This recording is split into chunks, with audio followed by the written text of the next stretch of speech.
थे अल्लामा इकबाल का political thought, ये उसका पार्ट 3 है जिसमें हम डिस्कस करेंगे इकबाल्स कंसेप्शन ऑफ खुदी।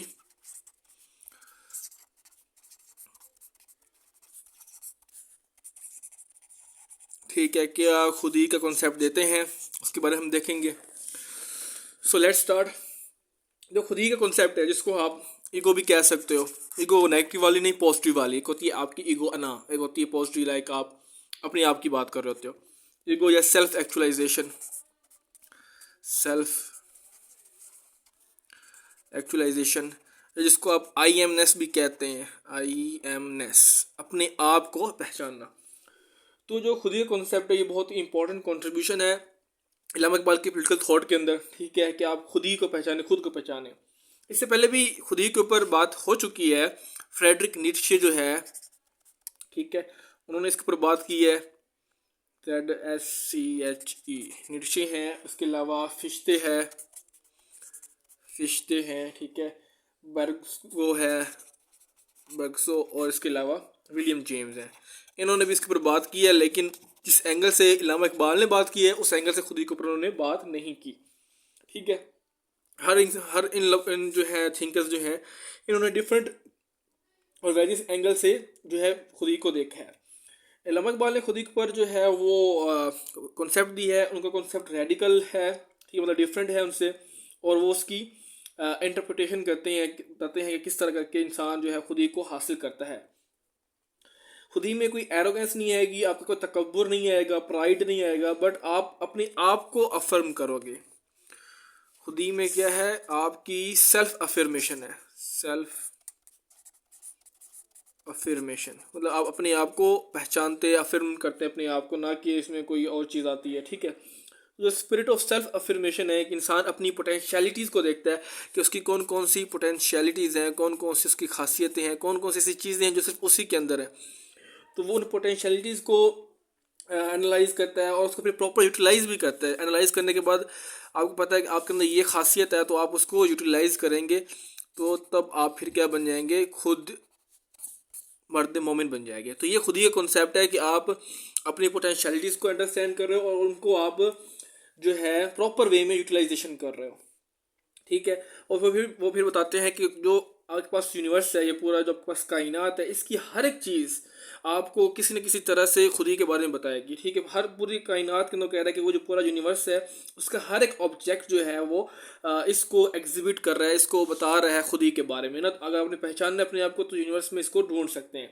Even the creator of this universe could not help expressing his खुदी, मतलब इवन कि अल्लाह ताला ने भी बताया कि आपके अंदर खुदी है, आप उसको पहचानना है। ठीक है, and created this world in order to be known, मतलब इवन के जो खुदा है उन्होंने भी, अल्लाह ताला की हम बात करें, इस्लाम की बात करें ना, तो अल्लाह ताला ने क्या किया, इस पूरी दुनिया को बनाया ताकि वो पहचाने जाए। ठीक है, वो ठीक है, ताकि उसको पहचाना जाए, उसको आप अंडरस्टैंड करो। ठीक है, और उसको फॉलो करें।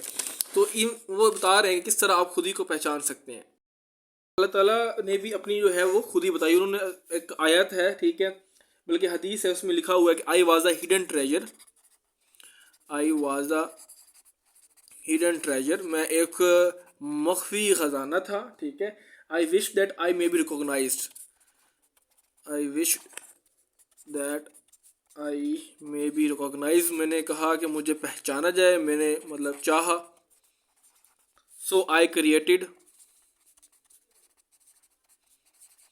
The whole universe. I think ये आयत है, फिर भी कंफर्म कर लीजिएगा आयत या हदीस है। तो ये खुद ही है कि मतलब इवन के गॉड जो है बता रहे हैं, अपने आप को एक्सप्रेस कर रहे हैं कि मैं आप जो है यूनिवर्स के अंदर अपने आप को पहचाने। ठीक है, यूनिवर्स के अंदर ही खुद ही है, आप उसमें देखेंगे तो आपको खुद नजर आएगा, अपने आप को देखोगे, गॉड को देखोगे, आपको अंडरस्टैंड होगा, आपको नजर आएगा कि खुदा एग्जिस्ट कर रहा है। ठीक है, वो एक हिडन ट्रेजर है, मतलब वो एक छुपा हुआ खजाना, आपने बस उसको तलाश करनी। इवन को हर चीज़ आपके सामने भी है, लेकिन फिर भी आपको नज़र नहीं आ रहा, आपके सामने पर्दा पड़ा हुआ है।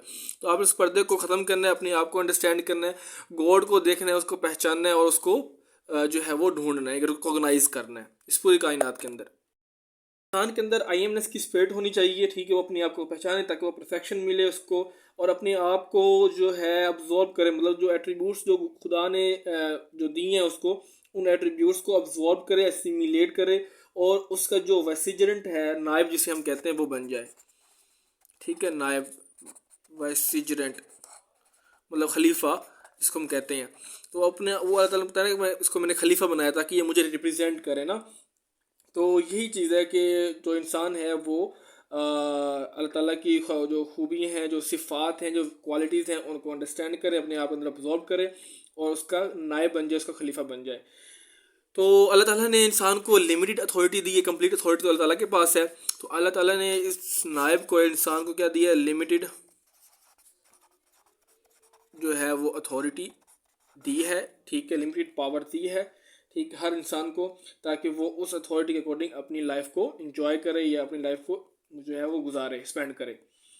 तो खुद ही में यही है कि आप उस अथॉरिटी को अच्छी वे में, बेस्ट वे में यूटिलाइज़ करो ताकि आप हायर अथॉरिटी को रिकॉग्नाइज़ कर सको और अपनी जो अथॉरिटी है, अपनी जो पावर है, जो आपकी अपनी जो खुद ही है, उसको आप एनालाइज करें, जिसमें आपको पता लगेगा कि आपकी डिज़ायर्स की हैं, आपकी असल विशेस की हैं, आप उनको रियलाइज़ करें और आप जो है अपनी लाइफ को उसके अकॉर्डिंग स्पेंड करें। जो इल्लामा इकबाल साहब हैं वो सेल्फ डिनायल की जो फ़िलासफ़ी है, जो सेल्फ डिनायल का जो कॉन्सेप्ट है, उसको क्रिटिसाइज़ करते हैं, ठीक है। वो कहते हैं कि इल्लामा इकबाल की जो सेल्फ डिनायल, अपने आप को छोड़ देना या अपने आप को वीक समझना, ये गलत है। और इस हिसाब से जो है नीत्शे ने भी इसको क्रिटिसाइज़ किया, क्योंकि उस टाइम जब बात कर रहे हैं ना, उस टाइम ये था जो क्रिश्चियनिटी थी उसमें ये बात थी कि जो डिफीटेड मेंटेलिटी है ना, उसको बता रहे थे कि जो मतलब लोग वीक हैं, ठीक है, जो वेल्दी नहीं है, उनको जन्नत मिलेगी, ये कॉन्सेप्ट दिया हुआ था। ये मतलब एक तरह का प्रोपेगेंडा था, एक तरह का जो कह लें कि एक तरह का मिसकॉन्सेप्शन था जो लोगों में फैलाया हो गया था, ताकि ना उनको मज़ीद एक्सप्लॉइट किया जाए। जो मतलब वहाँ की एलीट थी ना, वो ये कहते थे कि जो अगर आप गरीब हो ना तो आप गरीब ही रहोगे, और आप जो है, जो गरीब लोग होते हैं, जो वीक होते हैं, वो जन्नत में जाएंगे, आपको यहाँ पे आपको इसका अजर नहीं मिलेगा, आपको जन्नत में मिलेगा। इस तरह के वो लोगों को बेवकूफ़ बनाते थे ना। तो नीत्शे ने इसको क्रिटिसाइज़ किया, क्रिश्चियनिटी की जो कॉन्सेप्ट है, जो डिफीटिस्ट मेंटेलिटी है, इसको जो है क्रिटिसाइज़ किया और कहा कि ये चीज़ ऐसी नहीं है। इस्लाम इकबाल ने इस चीज़ को सपोर्ट किया। इस्लाम इकबाल ने भी यही कहा कि आप जो हैं इस दुनिया में भी आप जो है आपने अपना बेस्ट परफॉर्म देना है। अगर आप गरीब हैं या पुअर हैं, वीक हैं, तो आपने अपना जो है बेस्ट लेके अपने आप को मनवाना है इस दुनिया के अंदर। ठीक हो गया फ्रेंड्स, नेक्स्ट अब हम इसमें डिस्कस करते हैं या देखते हैं हम, हमारे पास जो हेडिंग आती है, कॉन्सेप्ट आता है इकबाल और नीत्शे का। इकबाल एंड नीत्शे, या नीत्शे कह लें, आप नीत्शे कह लें। तो अब जो इल्लामा इकबाल साहब हैं वो नीत्शे से काफ़ी इन्फ्लुएंस थे, उन्होंने इनको स्टडी किया हुआ था। इनका इन्फ्लुएंस नज़र आएगा आपको इकबाल को, मतलब इकबाल के ऊपर नज़र आएगा आपको इन्फ्लुएंस नीत्शे का, ठीक है। लेकिन वो कंप्लीट फॉलोवर नहीं थे, मतलब वहाँ से उन्होंने स्टडी किया, इन्फ्लुएंस लिया, लेकिन कंप्लीट उनके फॉलोवर नहीं है। उन्होंने काफ़ी और जो थिंकर्स हैं वहाँ से इंस्पिरेशन लिए, नॉलेज गेन किया, आइडियाज़ लिए, ठीक है। इसके अलावा जो इकबाल साहब हैं, जो सूफीज़म है उसको भी सपोर्ट करते थे। जो सूफ़ी थे वहाँ के टाइम के, वहाँ से उन्होंने काफ़ी जो है वो नॉलेज गेन किया, ठीक है। तो वो लेकिन किसी के ना इमिटेटर नहीं रहे, कम्प्लीटली किसी को उन्होंने कॉपी नहीं किया, कॉपी पेस्ट नहीं किया। उनको ऊपर आपको नजर आएगा कि वो उनकी जो बुक है इसरार खुदी, इसरार खुदी का इसरार, जो सीक्रेट है, मतलब किस तरह आप अपने आप को पहचान सकते हो, तो वो आपको नजर आएगा कि वो जो इकबाल साहब हैं वो जर्मनी के जो फ़िलोसफ़र हैं, जर्मनी के फिशे फिश्ते या फिश्ते कह लें, फ्रेंच के जो फ़िलोसफ़र हैं, ठीक है, बर्गसन। तो वहाँ से उनको इन्फ्लुएंस नज़र आएगा, मतलब वहाँ से उनको स्टडी किया, ठीक है, उनके आइडियाज़ को देखा, लेकिन उन्होंने अपनी ही फ़िलोसफ़ी दी, वहाँ पर उनको इन्फ्लुएंस नज़र आएगा, लेकिन जो फ़िलोसफ़ी है, जो मेन आइडिया है, वो इल्लामा इकबाल का अपना है, ठीक हो गया। इसी तरह जो है उन्होंने अपनी जो है वो पॉइंट्स लिखी काफ़ी ज़्यादा। इसके अलावा उन्होंने अपनी जो पोइम लिखी है, इसरार खुदी बुक भी है। इसके अलावा ये एक जो है कह लें कि जो नज़म है, बुक तो नहीं है बल्कि नज़म है। तो इस पोइम के अंदर जो इसरार खुदी है, इस पोइम के अंदर उन्होंने बताया है कि किस तरह आप खुदी को हासिल कर सकते हैं। तो इन्होंने 3 स्टेजेस बताई, कितनी बताई? 3 स्टेजेस। एक जो स्टेज थी वो थी ओबीडियंस की स्टेज, दूसरी जो स्टेज उन्होंने बताई वो थी सेल्फ कंट्रोल, और तीसरी उन्होंने जो स्टेज बताई वो थी डिवाइन विसर्जनसी, ठीक है, VICEREG विसर्जनसी, ठीक है। मतलब आप ओबीडियंस पहले आएगा, फिर उसके बाद सेल्फ कंट्रोल है, फिर उसके बाद डिवाइन विसर्जनसी है। अब इसको देखते हैं कि क्या क्या चीज़ें हैं। ये तीन चीज़ें अगर इंसान को मिल जाए तो वो इंसान खुद ही तक पहुंच जाता है। ये सारे खुद ही की जो उनकी फेमस पोइम है उसमें उन्होंने ये बताया किस तरह ये आप उसको डेवलप कर सकते हो। ठीक हो गया। अब फर्स्ट स्टेज क्या है कि ओबीडियंस की है। Self is likened which is taken directly from Nietzsche while the other two are taken from the Islamic philosophy and literature। कि ये जो फर्स्ट जो आपके पास स्टेज नज़र आ रही है तो ये कहा जाता है कि ये नीट्शे की जो फिलोसफी है वहाँ से जो है ना इंस्पायर होकर लम इकबाल ने लिखा है। और बाकी जो जो दो चीज़ें हैं सेल्फ कंट्रोल और डिवाइन मेसर्जेंसी ये इस्लामिक फ़िलोसफी से उन्होंने ड्राइव किया है। इस्लामिक फ़िलोसफी और ये नीट्शे की है, एस एच नीट्शे। ठीक है, तो ये इसके बारे में ये चीज़ें हैं। अब अगर इल्म इकबाल की बात करें तो इसमें वो बता रहे हैं कि ह्यूमन ईगो के बारे में कि इंसान जो है उसने अगर वो उसको अपने पहचान ले तो वो इमॉर्टल हो जाएगा, मतलब वो हमेशा ज़िंदा रहेगा। उसकी जो सोच है, उसकी जो थिंकिंग है, उसकी जो कंट्रीब्यूशन है वो सोसाइटी में रहेगी। तो ये कहते हैं कि कुरानिक रेफरेंस दे रहे हैं, कुरानिक व्यू बता रहे हैं कि किस तरह करके जो इंसान है खुद ही जो है जो कि उसको कहते हैं फाइनाइट ईगो। ठीक है, फाइनाइट जो ईगो है वो मिलेगी इनफाइनाइट ईगो से। मतलब ये ह्यूमन है, ये क्रिएशन है। ठीक है, ये क्या है क्रिएशन और ये क्या है क्रिएटर। तो क्रिएशन मिलेगी क्रिएटर से ना, लेकिन उससे पहले क्या है कि इंसान को इस दुनिया में भेजा गया है। ठीक है, और उसमें जो वो करेगा एक्शंस, जो भी उसकी परफॉर्मेंस होगी, जो उसके पास्ट एक्शंस होंगे उसका वो फिर उसको जज किया जाएगा आफ्टर हिज डेथ। ठीक है, जैसे कुरान मजीद में वो आयत है कि जैसे उनको जब उनको उनको डेथ हो जाएगी, मतलब जब वो मर जाएंगे तो वो कहेंगे कि हमें दोबारा भेजे जाएं, हम ताकि जो हमारे पास अनडन रहेगी, जो कोई काम हमने नहीं किया हम वो काम करें, मतलब हम अच्छा काम करें। ठीक है, और वो उस हिसाब से ना, लेकिन उनके दरमियान क्या आएगा कि बैरियर रहेगा जिसको हम बरज़ख कहते हैं, बरज़ख। ठीक है, मतलब वो एक दफ़ा उनकी जब डेथ होगी तो दोबारा से जो दोबारा से उनको लाइफ नहीं होगी, रीबर्थ नहीं होगी ना उनकी, until the day when they shall be raised again. मतलब डे ऑफ जजमेंट होगा, डूम्स डे जिसे हम कहते हैं, वो होगा, क़यामत का दिन होगा, उस दिन उसका हिसाब हुआ हो जाएगा। तो इसमें यह है कि जो आपके पास इंसान है उसको ये टाइम स्पेन दिया गया है, उस टाइम के अंदर अपने लिमिटेड अथॉरिटी दी गई है, लिमिटेड टाइम दिया गया है, उसके अंदर उसने अपना बेस्ट परफॉर्म करना है। अच्छा परफॉर्म करेगा तो उस हिसाब से उसको रिवॉर्ड दिया जाएगा। ये है इस्लामिक थ्योरी ऑफ सेल्वेशन, जिसको अल्लामा इकबाल जो है वो सब्सक्राइब करते हैं, उसको एडवोकेट करते हैं। ठीक है, इंसान की जो है वो डेथ होगी। ठीक है, और उसके बाद फिर उसको रिस्ट्रक्शन की जाएगी, रिस्ट्रक्शन होगी उसकी, मतलब दोबारा से उसको पैदा किया जाएगा, रीबर्थ होगी, जिसमें उसके जो पास्ट एक्शंस होंगे उनको देखा जाएगा कि उसने क्या क्या किया है। ठीक हो गया। अब हम नेक्स्ट इसकी मूव करते हैं, नेक्स्ट इसका देखते हैं क्या चीज़ है। देखेंगे कि खुद ही के हेल्पर्स कौन से हैं और उसके वीकनिंग फैक्टर्स कौन से हैं। ठीक है, दो चीज़ें देखेंगे फिर हमारा एंड हो जाएगा। खुद ही के जो हैं हेल्पर्स कि किस तरह करके खुद ही डेवलप होती है, हमने देख ली वो तीन स्टेजेस थी, लेकिन इसके हेल्पर्स कौन से हैं, और फिर हम इसके देखेंगे इसकी वीकनिंग फैक्टर्स कि क्या चीज़ उसको वीकन करती है। ठीक है, तो हेल्पर्स में हमारे पास आ जाएगा, देख लेते हैं, तकरीबन 6 फैक्टर आ जाएंगे। ठीक है, हेल्पर्स और वीकनिंग से डिस्कस करने से पहले इसके हम एसेंस देख लेते हैं कि जो खुद ही है इसका एसेंस क्या है, इसकी मतलब मेन इसका निचोड़ क्या है, इसकी मेन चीज़ क्या है। तो इसमें 3 चीज़ें आ जाएंगी, जिसमें आपके पास आ जाएगी स्टेबिलिटी, ठीक है, प्लस परमानेंस और प्लस इंटेग्रिटी। ये 3 चीज़ें, मतलब जिसमें इंटेग्रिटी नहीं है उसमें खुद ही नहीं है, जिसमें परमानेंस नहीं है, जिसमें मतलब वो इंड्योरेंस नहीं है उसमें खुद ही नहीं है, जिसमें स्टेबिलिटी नहीं है उसमें खुद ही नहीं है। मतलब अगर आपने खुद ही डेवलप करनी है तो खुद ही का एसेंस ही है, खुद ही का निचोड़ ये चीज़ खुद ही है। मतलब ना खुद ही को डिफाइन अगर हम करें तो खुद he is the integrity, permanence, stability. ठीक है, ये चीज़ें नहीं है तो खुद ही नहीं होगी। अभी देखेंगे जो खुद ही है इसको हेल्प कौन करते हैं, खुद ही को मतलब डेवलप क्या चीज़ें करती हैं, और फिर उसको वीकन क्या करते हैं, उसके दुश्मन कौन से हैं, फ्रेंड्स और एनिमीज आप कह सकते हैं, फ्रेंड्स, ठीक है, एंड एनिमीज ऑफ खुद ही, वो हम इसको देखेंगे। तो यहाँ तक आपको पहले समझ आ जाए कि इसकी जो 3 फैक्टर हैं जिसको SPI कह सकते हो आप, SPI, स्टेबिलिटी, परमानेंस और इंटेग्रिटी, ये सारी चीज़ें जो हैं बेसिकली खुद ही हैं। लेते हैं स्टेबिलिटी के, बताते हैं कि कोई डिओ ड्रॉप है, कोई कतरा है पानी का, तो अगर वो सनलाइट में जाएगा तो वो वैनिश हो जाएगा, मतलब जैसे सूरज आएगा तो वाइब्रेशन होगी, तो वो जो डिओ ड्रॉप होगा, वो जो कतरा होगा मतलब पानी का ड्रॉप, वो ख़त्म हो जाएगा। इसी तरह का कोई आंसू बहा है, ठीक है, तो वो भी ख़त्म हो जाएगा कुछ देर बाद ना, जब आँख से आंसू बहते हैं तो भी ख़त्म हो जाते हैं।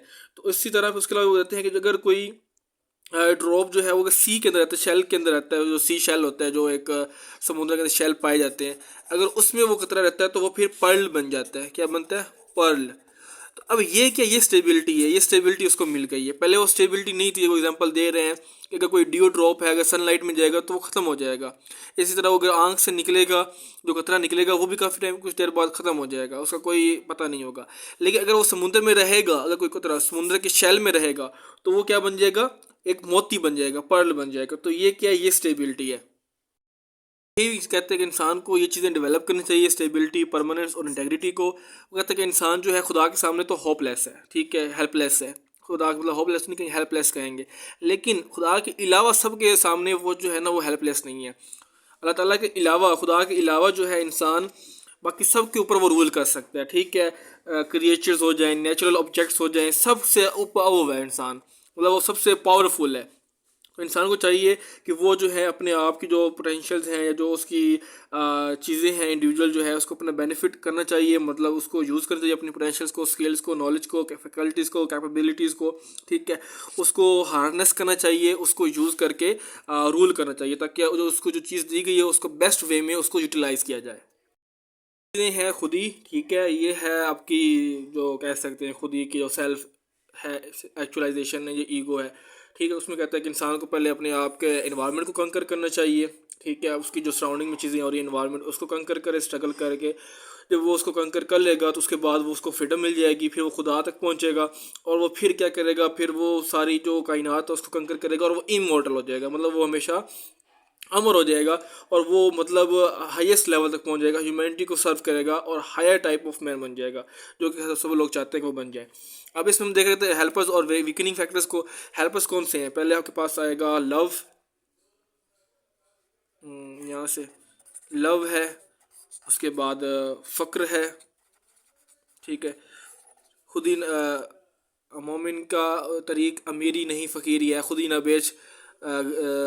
बेच गरीबी में नाम पैदा कर, इस तरह करके जो है ना उनका शेर भी है। करेज, मोमिन का तरीक अमीरी नहीं फ़कीरी है, खुद ही ना बेच फ़कीरी में नाम पैदा कर, ये है करेज है। उसके बाद जो है टॉलरेंस है, उसके बाद कस्ब हलाल है, कस्ब हिलाल। ये सारे 6 फैक्टर्स हैं, ठीक है। अगर मैं इनको नंबर दूँ 1 2 3 4 5 और 6, ये 6 फैक्टर्स हैं जो कि खुदी को हेल्प करते हैं, खुदी को डेवलप करते हैं, ये फैक्टर्स हैं, ठीक है, पॉजिटिव। अब एनिमीज़ क्या हैं खुदी के जो है, वो 4 हैं। एक है फेयर, खौफ, अल्लाह से तो डरना चाहिए लेकिन इंसानों से नहीं डरना चाहिए, ठीक है। बेगरी है, भिखारी, ठीक है, आप भीख मांगते हो, गलत बात है, ये वीकनिंग फैक्टर है। इसके अलावा हमारे पास स्लेवरी है, गुलामी, लोगों की गुलामी नहीं करनी है आपने, ठीक है, अपने आप को अंडरस्टैंड करना है। उसके बाद है नस्ब परस्ती, नस्ब परस्ती, ठीक है।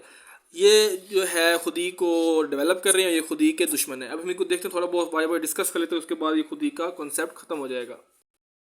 क्या है लव में, क्या आएगा उसमें, ये आएगा कि ये जो है ना, इसमें आप वैल्यूज़ क्रिएट करते हो, आप आइडियल्स क्रिएट करते हो, आप एफर्ट करते हो कि आप जो वैल्यूज़ हैं, जो आपके जो आइडियल्स हैं, जो आपके जो कॉन्सेप्ट बनाया हुआ है, ताकि आप लोग कोशिश करते हो कि आप अपने अंदर जो जो पोटेंशियल्स हैं या आपके अंदर जो क्वालिटीज़ हैं वो अब्जॉर्ब हों, असिमिलेट हों। तो आप इसकी हाईएस्ट फॉर्म की है लव की, ये है कि आप जो है ना उन वैल्यूज़ को फॉलो करो, ठीक है। आप जो है इंडिविजुअलाइज करो लव को, मतलब ये है कि आप जो लव है, आप अपने आप को पसंद करो। इंडिविजुअलिटी की बात की है कि जो इंडिविजुअल है उसको चाहिए कि अपनी इंडिविजुअलिटी को जो है वो उसको यूनिक बनाए, मतलब ये नहीं कि बाकी सब जैसे लोग बन जाए। उसको खुद से प्यार करना चाहिए, अपने जो बाकी जो लोग हैं, मतलब उसके जो इन्वायरमेंट में लोग हैं उसको जो है वो लव करे, ठीक है। और उसके अलावा जो नेचर है उसको वो देखे, अंडरस्टैंड करे। यही बताना है कि उन्होंने प्रोफेसर निकलसन को लेटर लिखा, तो उसमें बताया था कि वर्ल्ड लव क्या है, ये डिज़ायर है कि आप अपने आप को ऑब्जर्व करो, लाइक कि यूनिवर्स को अंडरस्टैंड करो, उसकी हाईएस्ट फॉर्म में पहुंचो। ठीक है, अब हम देखते हैं फ़क्र। फ़क्र क्या है? ये था लव, या बताया कि फ़िक्र या फ़क्र फ़कीरी से निकला है ना।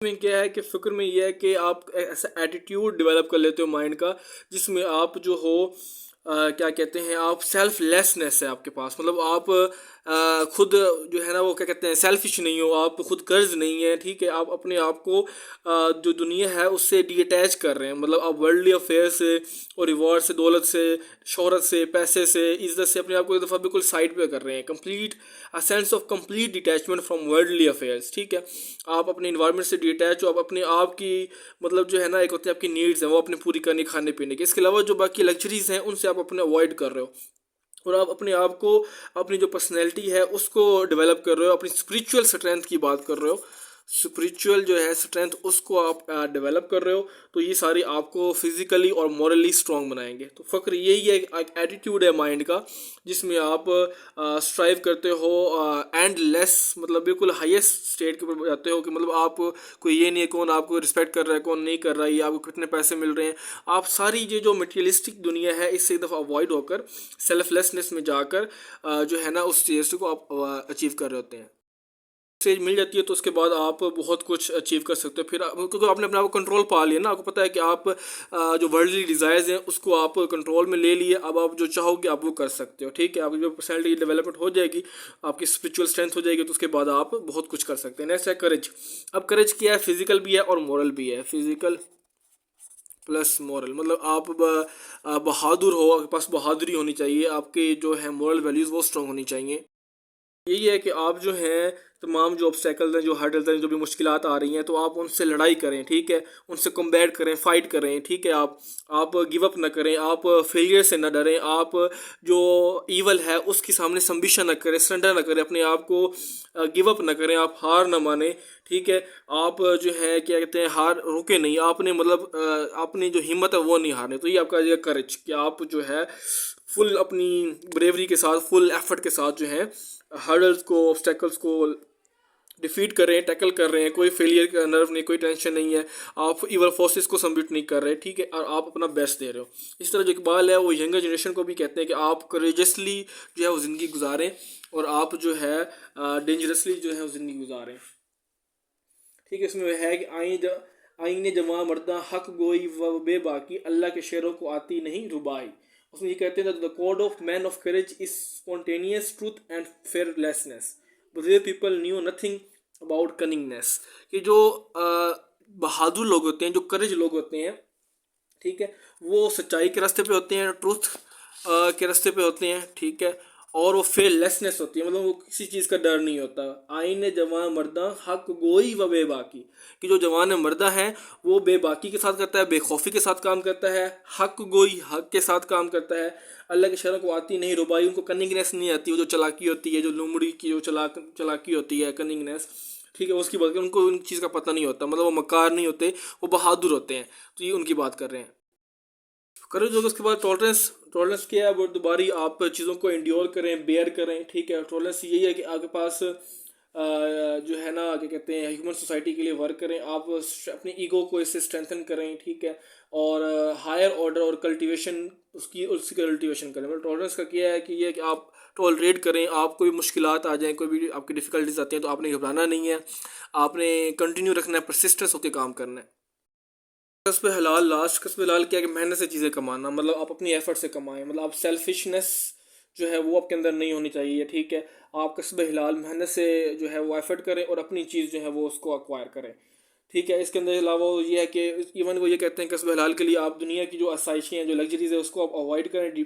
आप उसको जो है, इवन कि अगर आपको इनहेरिटेंस में कोई चीज़ें वर्ल्डली गुड्स मिली हैं, ठीक है, अगर उससे आपकी ईगो हर्ट होती है, अगर आपकी खुद ही उससे डिस्टर्ब होती है, आप उसको चीज़ को छोड़ दें। आप जो है ना अपनी जो मेहनत है, अपने जो एफर्ट है, जो आपकी अपनी यूनिकनेस है, उसकी वो बात करते हैं कि आप उसको यूज़ करें। ठीक है, ये तो बाकी 5 पॉइंट है, 1 2 3, छठा पॉइंट है यूनिकनेस वाला, creative and original creative and original activity. ठीक है, एंड ओरिजिनल एक्टिविटी। तो कस्बा हलाल में यही है कि आपने जो भी चीज़ करनी है अपनी ओरिजिनल अपने आप से करनी है, किसी कोई चीज़ चोरी नहीं करनी, आपने फ्रॉड नहीं करना, चीटिंग नहीं करनी, कोई चोरी नहीं करनी। इवन कोई आइडियाज़ भी अगर आपके हैं तो आपने किसी का आइडिया चुराना नहीं है, आपने अपनी सोच लेके आनी है, अपनी अपनी फ़िक्र के साथ आपने आना है, अपनी जो है वो थिंकिंग के साथ आपने आना है। तो ये है कस्बा हलाल कि आपने कोई भी चीज़ बोरो नहीं करनी, किसी से कोई चीज़ लेनी नहीं है, ठीक है, और आपने अपने ऊपर काम करना है। नेक्स्ट है आपके पास क्रिएटिव एंड ओरिजिनल एक्टिविटी। वो यही है कि आपने वही दोबारा चीज़ आ जाती है कि आपने ओरिजिनल जो है एक्टिविटी जो है वो करनी है, आपने क्रिएटिव हो करना है, आपने इमिटेशन नहीं करनी, कॉपी पेस्ट नहीं करना किसी का काम, ठीक है, अपनी जो है इंडिविजुअलिटी के साथ आपने आना है, ठीक है। पॉजिटिव फोर्सेस थी जो कि उसको इनक्रेज कर रही थी। अब हम आते हैं नेगेटिव जो फोर्सेस हैं उनकी बात करते हैं, जो कि वीकन करते हैं खुद ही को, जो कि खुद ही को ख़त्म करते हैं। पहला है फेयर, ठीक है, ये इसको लिख लेता हूँ 1 2 3 और ये 4, दूसरी मार्कर उठा लेते हैं।